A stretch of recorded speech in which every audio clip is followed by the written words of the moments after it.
And Mr. Speaker, also support the motion because, Mr. Speaker, this is, as you said earlier, constitutional responsibility of this House to make sure that this country has a cabinet secretary, Mr. Speaker.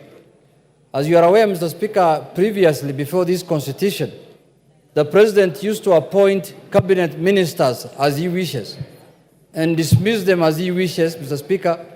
But now, under this new constitution, there is a requirement, constitutional requirement, that any nominee that has been brought by the President must be approved by this House.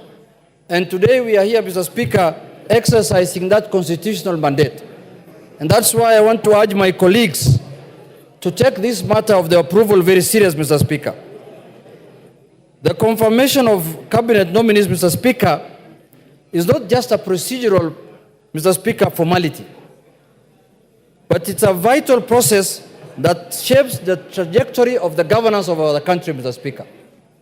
Mr. Speaker, long time, and you are a veteran politician as you are a lawyer. Mr. Speaker, the President used to nominate anybody if he feels like. Whether you are academically qualified, whether you have the experience, doesn't matter. Even if you have never stepped in a classroom, Mr. Speaker, the President has the prerogative to appoint you as a minister.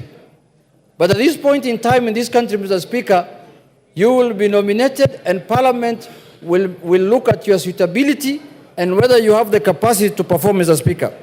So for that reason, Mr. Speaker, these nominees went through rigorous evaluation, Mr. Speaker, and looked at the experiences, Mr. Speaker. And I want to take this opportunity to thank you as the chairman of the committee, because this committee has put a lot of man-hour into this matter, Mr. Speaker, took a lot of time to scrutinize these members, Mr. Speaker. And every nominee appeared before the committee in person, and all questions have been put across to them, and a lot of them answered, Mr. Speaker, satisfactorily as per the report of the committee. But, Mr. Speaker, the question that we need to ask ourselves is that why are we in this situation at this point in time, Mr. Speaker? Why are we vetting ministers again mid-term, Mr. Speaker, when the term of the election has not ended, Mr. Speaker? Mr. Speaker, we have found ourselves in this situation because of our own making, Mr. Speaker. And one of the things that has come out in the vetting process is that the issue that has brought us to this situation was captured very well in our vetting process, Mr. Speaker. And we captured that the issue of arrogance, opulence, and show-off, Mr. Speaker. And we put those questions to the nominees. And majority of them took their time to answer that question, Mr. Speaker, and told us that they are not people of show-off. Order, members. Order. Members on the majority side, try and minimize your levels and tones of conversation so that we can follow the proceedings. Mr. Speaker, members of the majority side, some of them are being disturbed by what has happened in the vetting committee, the rejection of one of the nominees, Mr. Speaker. Mr. Speaker, we must have a vetting committee. And what the committee has done must be taken very serious, Mr. Speaker. The committee spent many man-hours to check on the suitability of every candidate, Mr. Speaker. And the committee is not doing any victimization. The committee is not doing any victimization. The committee did their work in accordance with the Constitution and the laws of the country, Mr. Speaker. The Parliamentary Approval Act, Mr. Speaker. If a nominee is incompetent, the committee cannot say anything other than that he is incompetent or she is incompetent, Mr. Speaker. Mr. Speaker. Order. Member for Order. Take your seat, Junet. Member for Keyo South. I'll give you an opportunity to have your say. This is not a public rally. This is the National Assembly of Kenya. The right for everybody to say what they are saying corresponds with the right for everybody to listen to those who are saying. Just listen to your colleagues, you'll also be listened to in the same decorum.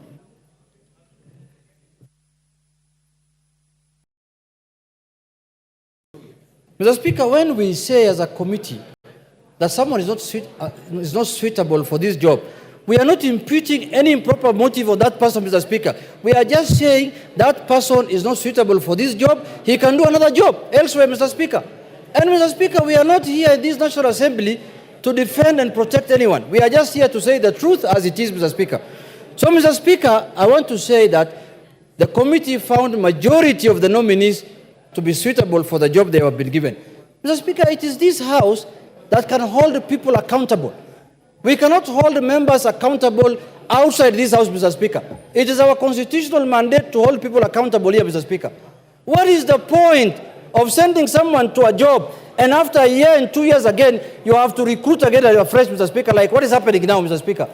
We must take our job very serious this time because the ministers that we vetted at the beginning of this term were assumed that they are going to finish their term up to the election, Mr. Speaker. But they couldn't do. Out of 22 cabinet ministers who are in office, almost over 10 of them are not in office as we speak today, Mr. Speaker. 10 of them are at home. Give him another 5 minutes. More than half of the cabinet that was vetted by this House, Mr. Speaker, at the beginning of the term are at home. They have all been dropped because of reasons, incompetency, and other issues. So, Mr. Speaker, it is the prerogative of this House to decide who is going to be approved and who is not going to be approved. But we must take the report of the committee very serious because the committee did public participation. They interviewed the nominees, they listened to them, they looked at their CVs, they looked at their compliance documents, they looked at their physical appearance, they looked at their mental everything, Mr. Speaker. So, Mr. Speaker, I urge this House, let us not belittle the report of the committee. The committee report is as important as what we are going to decide here, Mr. Speaker. Mr. Speaker, the other issue I want to say is that we looked very much on the issue of integrity and accountability, Mr. Speaker. There were allegations that have been raised by certain members. There were issues that were raised against, for example, a nominee, Honorable Oparanya, Mr. Speaker. Issues of corruption, and we clarified, we said that the EACC has written, and the Director of Public Prosecution wrote to Parliament and said that there are no charges against that nominee, Mr. Speaker. And based on that, we made a decision. And himself, he appeared there and said, if there is any iota of evidence on him, on allegations of corruption, he is willing to resign, even if he's appointed, Mr. Speaker. Issues of drugs were raised about Hassan Ali Joe. The Minister for Interior, by then George Saitoti, came here and brought a report against him. Later, a report was brought to Parliament a week later that cleared him, Mr. Speaker. We looked into all those issues, Mr. Speaker, and we cleared all those people. Issues of opulence, sideshow, what's called arrogance, and show of were leveled against Honorable Murkomen. We looked at him, he came with a tie and a suit that did not look very expensive for that day. He should not put on another one going forward. He should continue with the same ones that he came to the committee, Mr. Speaker. And it was clear on those points, Mr. Speaker. Mr. Speaker, we looked at the issues of commitment to public service, Mr. Speaker. Most of the nominees showed high level of commitment to public duty, Mr. Speaker. You could see the way they were answering the questions, and they said that they are willing and ready to serve the country, Mr. Speaker. Mr. Speaker, in conclusion, I want to say this. There is nothing that stops this House to impeach any CS who does not perform his functions again. That responsibility again is with us here, Mr. Speaker. And the day a CS nominee does not perform his functions in accordance with the Constitution and in accordance with the wishes of Kenyans, we have the responsibility again to remove him from office and to impeach him.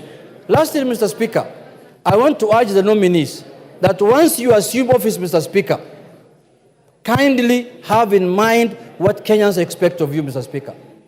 We interviewed the nominee for Interior, Mr. Speaker, and we told him there are many complaints about deaths in this country when people are demonstrating. He has to make sure, he has to put into consideration the sanctity of life, Mr. Speaker, that Kenyans must not die for exercising their freedoms and rights, Mr. Speaker. Demonstration is allowed in the country, but also the rights of other Kenyans must be respected when somebody is doing a demonstration, Mr. Speaker.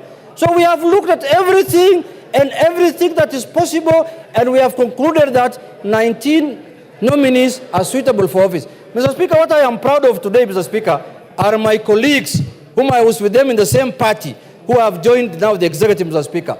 It has proved to me that the Raila Odinga Academy, School of Politics, is the best school of politics in this country, Mr. Speaker. Look at the kind of nominees they have donated to the Kaiserete, Mr. Speaker. Hassan Ali Joho, Oparanya, Upio Wandai, and Mbadi, Mr. Speaker. Those are the best nominees this country can have, Mr. Speaker. The best experts this country can have, Mr. Speaker. When they appeared before the committee, Mr. Speaker, the committee was perplexed. They said, we didn't know ODM have this kind of expertise, Mr. Speaker. We thought ODM is just hecklers and people who throw stones, people who make noise in this town, Mr. Speaker. But now we have proved to Kenyans and to the public and to this House that the best expertise is found in ODM, Mr. Speaker. Those few remarks, Mr. Speaker, I second, Mr. Speaker.